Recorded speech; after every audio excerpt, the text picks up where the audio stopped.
You know how people always say, trust is the foundation of every relationship? I believe that wholeheartedly. I really did. For years, I thought I had that with her, my wife, Emma. Our marriage wasn't perfect, but it was solid. At least I thought it was.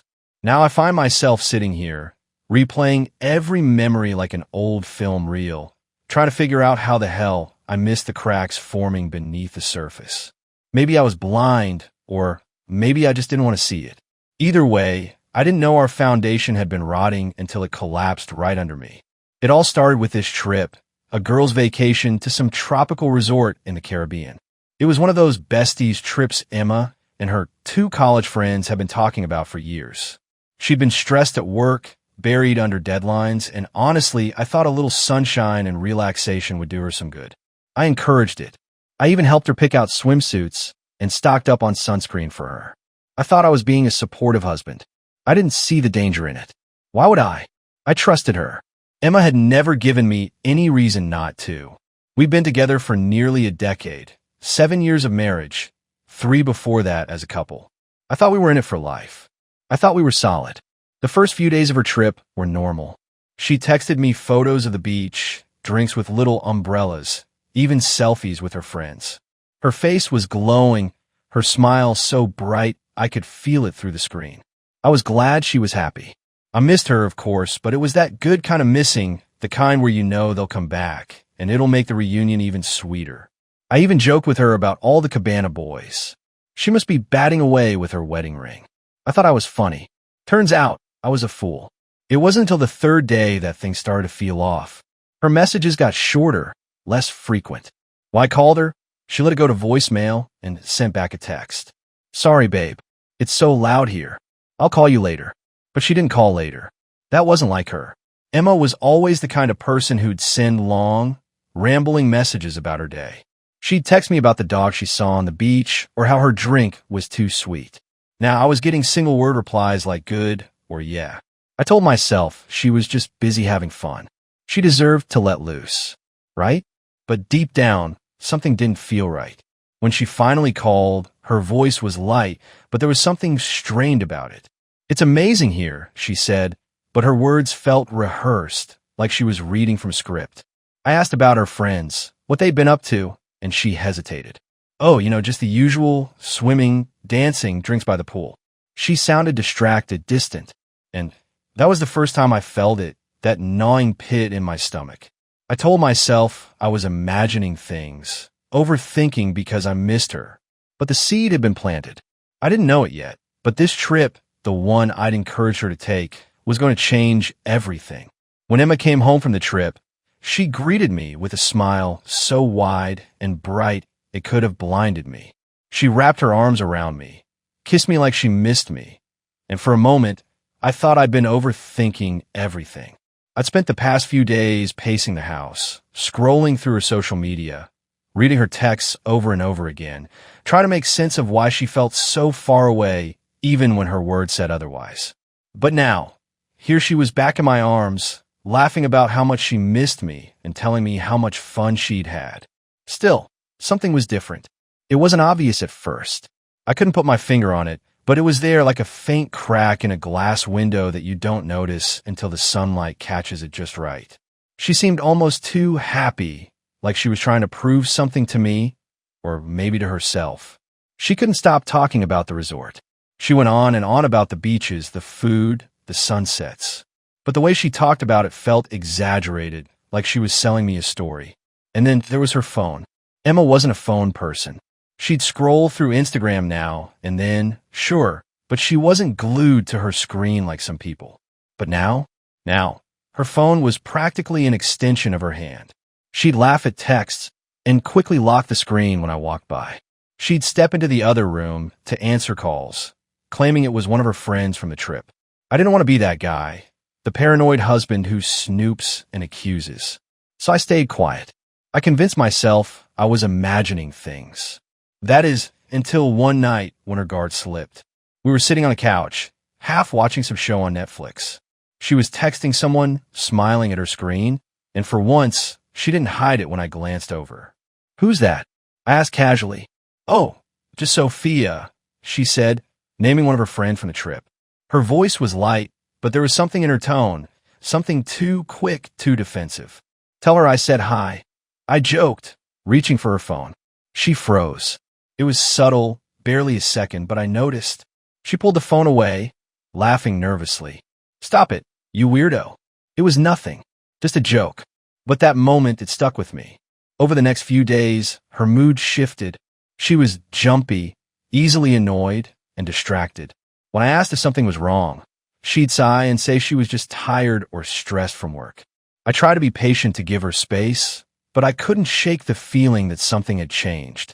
And then, I heard his name for the first time. We were having dinner one night, and she was telling me about a dance class she'd done at the resort. The guy who ran it, Mateo, he was hilarious, she said, her eyes lighting up. Mateo. It was just a name. A random guy who taught dance classes.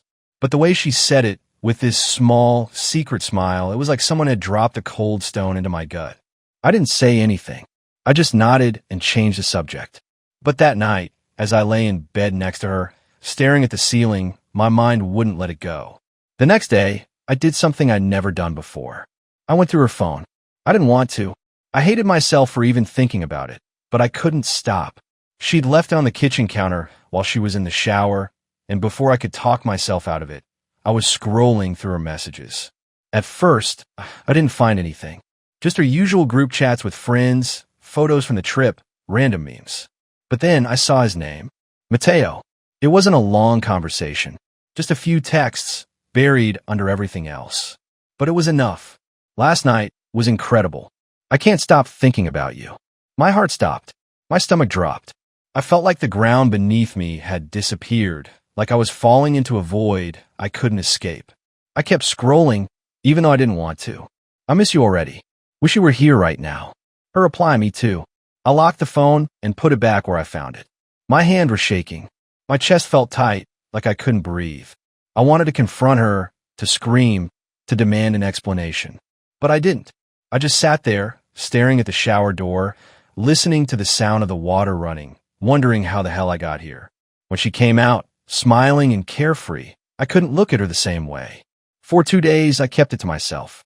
2 agonizing, sleepless days of pretending everything was fine while my mind ran in circles, replaying those texts over and over again. My wife, my Emma, had betrayed me. It wasn't just the words. I could almost hear her voice in them, see the secret smile she must have had while typing them. I tried to convince myself it wasn't as bad as it seemed. Maybe I was jumping to conclusions. Maybe it was just an emotional thing, some stupid vacation crush that didn't mean anything. But the truth is, I already knew. I knew because I'd felt in my gut from the moment she got back. I knew because no one texts a man they just met. Last night was incredible, unless something happened. I knew because the Emma I knew, the woman I fell in love with, wouldn't have kept something like this from me unless she knew it would destroy me. On the 3rd night, I cracked. She was sitting on the couch, scrolling through her phone, when I walked into the living room. I didn't plan what I was going to say. Hell, I didn't even plan to bring it up right then. But the sight of her sitting there, acting so normal like everything was fine, made something inside me snap. Who's Mateo? I asked. She froze. Her eyes darted up to me, wide and startled, and for a moment, she looked like a deer caught in headlights. That was all I needed to see. Her reaction told me everything. W what? She stammered, trying to laugh it off. What are you talking about? You know exactly what I'm talking about, I said, my voice colder than I'd ever heard it. I felt my hands trembling, but I clenched them into fists, trying to stay calm. Mateo, the guy from the resort, the one you can't stop thinking about. Her face went pale. She opened her mouth, then closed it again, like she didn't know what to say. That silence? It was worse than any confession could have been. I saw the texts, I said, my voice cracking. Don't lie to me, Emma. Just don't. Her shoulders slumped, and for a moment, I thought she might deny it, try to spin some story to get out of it. But then, she said the words that shattered whatever was left of my heart. I'm sorry. That was it. 2 words. Not an explanation, not a defense, just an apology. She buried her face in her hands, and I could see her shoulders shaking as she started to cry. But I couldn't feel anything. I was too numb, too angry, too broken to care about her tears. How long? I asked. My voice was low, steady, almost detached. It wasn't like that, she said between sobs. It was just one night. It didn't mean anything, I swear. One night, my wife had given herself to another man, and she wanted me to believe it didn't mean anything. Don't lie to me, Emma, I said again, my voice rising. Don't insult me like that. I'm not lying, she cried. It was stupid, okay? I was drunk, and we were dancing, and it just happened. I didn't plan it. I didn't mean for it to happen. You didn't mean for it to happen, I repeated, laughing bitterly. What? Did you just trip and fall in his bed? She flinched like I'd slapped her. But I couldn't stop. The anger was pouring out of me. Years of trust and love and loyalty spilling out like a dam had broken. Do you even understand what you've done? I demanded. Do you have any idea what it's like to hear your wife say she slept with someone else? To know that while I was sitting here, missing you, you were out there. It wasn't like that, she shouted, cutting me off. Her face was red, her eyes swollen from crying. I wasn't thinking, okay? I was stupid, and I hate myself for it. But it didn't mean anything. It didn't change how I feel about you. It changed everything, I said quietly. It had. I walked out of the room before I said something I couldn't take back. I went to the bedroom, shut the door, and sat on the edge of the bed, staring at the floor. My chest felt hollow, like someone had scooped out everything inside me and left me with nothing. I could hear her crying in the other room, but I didn't go to her. I couldn't. I didn't know what to do, what to say, how to even begin to process what had just happened. The woman I'd built my life with, the person I trusted more than anyone in the world, had broken that trust in the worst possible way. And now, I didn't know if we could ever come back from it. The house was quiet the next morning, but it was the kind of quiet that suffocates you, that wraps itself around your chest and squeezes until you can't breathe. Emma and I barely spoke. She stayed in the kitchen, nursing a cup of coffee she wasn't drinking while I sat in the living room, staring at the TV without seeing anything. I don't know what I expected. An explanation, maybe, a fight, something to make sense of the chaos in my head. But all I got was silence. Her words from a night before kept looping in my mind. It didn't mean anything. How could she say that? How could something like this not mean anything? By mid-morning, the weight of the silence was too much. I couldn't just sit there anymore, pretending the air between us wasn't filled with a million unspoken words. So, I got up and walked into the kitchen. She looked up at me, her eyes swollen and bloodshot, and for a second, I saw the woman I fell in love with. The woman I used to believe would never hurt me. Do you still talk to him? I asked, my voice cold and flat. I didn't even sit down. I just stood there, arms crossed, waiting for an answer. She flinched, like the question had physically hurt her. No, she said quietly. I deleted his number. I blocked him. I wanted to believe her. God, I wanted to. But after what I'd seen, how could I trust anything she said? Why? I asked, my voice rising despite myself. Why did you do it, Emma? Was I not enough for you? Was it just, more fun, more exciting? Her face crumpled, and she started crying again, but I didn't feel any sympathy this time. I was too angry, too hurt, too confused to care about her tears. I don't know, she whispered, shaking her head. I don't know why I did it. It wasn't about you. It was never about you. I was drunk, and I was stupid, and I wasn't thinking. It just happened. There was again. It just happened. Like, she was some bystander to her own betrayal, like it was something that happened to her instead of something she chose. You don't just accidentally cheat on someone, Emma, I snapped. It doesn't just happen. You made a choice. You chose to dance with him. You chose to go back to his room. You chose to, I know, she shouted, cutting me off. Her voice cracked, and I could see the guilt written all over her face. I know what I did, okay? I hate myself for it. I hate that I hurt you. But what do you want me to say? That I'm a terrible person? That I don't deserve you? Because I already know that. Her voice broke on the last word, and she covered her face with her hands, her shoulders shaking as she cried. And for a moment, just a moment, my anger softened. I didn't know what to do with that. I didn't know what to do with any of it. I loved you, I said quietly. My voice was barely above a whisper, but it felt like the words filled the entire room. I trusted you, and you threw it away for what, Emma? A fling? A one-night stand with some guy you'll never see again? She looked up at me, her face streaked with tears. "I still love you," she said, her voice breaking. "I never stopped loving you." "Then why?" I asked, my voice trembling. "If you love me, why did you do it?" She didn't answer. She just sat there, crying in her hands, and for the first time I realized she didn't have an answer.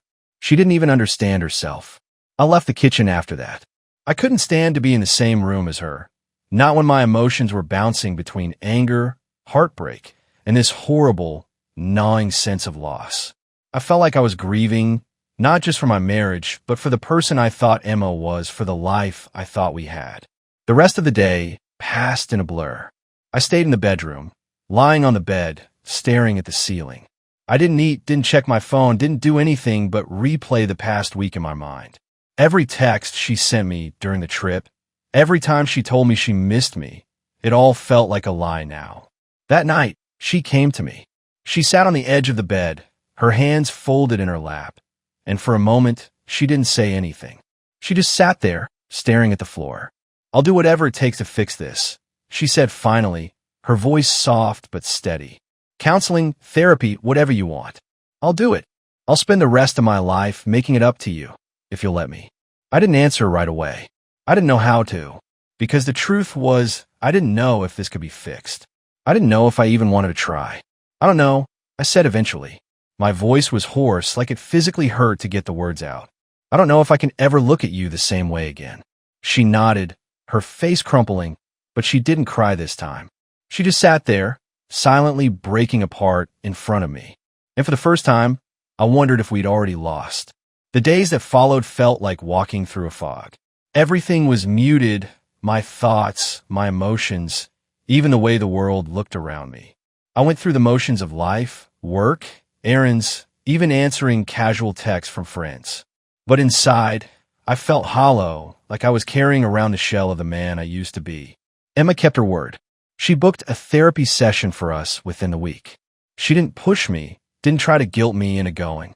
She just told me about it, left the information on the kitchen counter, and let me decide. I didn't think I would go. What was the point? Therapy couldn't erase what she'd done. It couldn't unwrite the texts I'd read or the image of her with him that haunted my mind every time I closed my eyes. But on the morning of the appointment, I found myself walking out the door, keys in hand, heading toward the office she'd chosen. When I got there, she was already sitting in the waiting room, her hands folded in her lap. She looked up when I walked in, her eyes filled with something I couldn't quite place. Hope, maybe, or fear. The therapist's office was small but warm. A couch, 2 chairs, and a box of tissues on the coffee table between us. Emma and I sat as far apart as the couch would allow, an entire cushion of space separating us. "I don't even know where to start," I said after the therapist introduced herself and asked what brought us there. Emma spoke first. "I cheated on my husband," she said, her voice breaking, "and I don't know how to fix it." Hearing her say the words out loud, "cheated on my husband," hit me like a punch to the gut. I looked away, staring at the tissues on the table, willing myself to keep it together. The therapist nodded, her face calm and understanding. "Why don't we start with what led up to it?" she asked. Emma hesitated. "I don't have an excuse," she said, her voice barely above a whisper. "There's no excuse for what I did. But I guess I felt lost, stuck. Work has been stressful, and I feel like I haven't been myself for a long time. And at the resort with my friends, it felt like I could escape for a little while." And then Mateo, she trailed off, glancing at me before looking down at her hands. "It felt good to be noticed," she admitted after a long pause. "To feel wanted. But it wasn't worth it. None of it was worth it. I'd take it all back if I could." Her words hung in the air, and I could feel the therapist's eyes on me, waiting for me to respond. But what could I say? That I understood? That I forgave her? I didn't. I couldn't. "I don't even know who she is anymore," I said finally, my voice cracking. "How do I trust someone who could do this to me? How do I stay married to someone who didn't think about me, about us in that moment?" Emma's head snapped up. "I did think about you," she said, tears spilling down her face. "I thought about you the entire time, and that's why I hated myself for it. I knew I was ruining everything, and she stopped, burying her face in her hands. "I don't deserve you. I know that. But I love you, and I'll spend the rest of my life proving it if you let me." Her words felt like knives, cutting me in ways I didn't know were possible. I wanted to believe her. I wanted to believe that she hated what she'd done, that she was truly sorry. But every time I thought about trying to rebuild, I came back to the same question. Would I ever be able to forgive her? The session ended with no resolution. Just more questions, more pain, more uncertainty. That night, we sat across from each other at the dinner table, the silence heavy between us. I pushed my food around on my plate, not hungry, while she watched me, her eyes pleading. Finally, I set my fork down and looked at her. I don't know if I can forgive you, I said, my voice trembling. But I know I can't decide that right now. I need time. She nodded, her face crumpling as tears slid down her cheeks. Take all the time you need, she said. I'll wait. I'll do whatever it takes for as long as it takes. And that's how it's been ever since. Two people trying to live under the same roof, navigating the wreckage of what was once a happy marriage. Some days, I feel like we might have a chance. She's doing the work, therapy, being open with me, answering every question I throw at her, no matter how painful. But other days, the anger and the betrayal are too much. I see her laughing at something on TV, and all I can think about is how easily she laughed with him. I wonder if she ever thinks about him now, if he ever crosses her mind the way he crosses mine. I haven't made my decision yet. I don't know if I'll ever be able to forgive her, or if this will be the thing that breaks us for good. What I do know is that I'm not the same person I was before, and neither is she. Trust, once broken, is almost impossible to rebuild. But part of me wants to try, and part of me wonders if letting go would hurt less than holding on. For now, we're still here, still trying, but I don't know if love is enough to save us.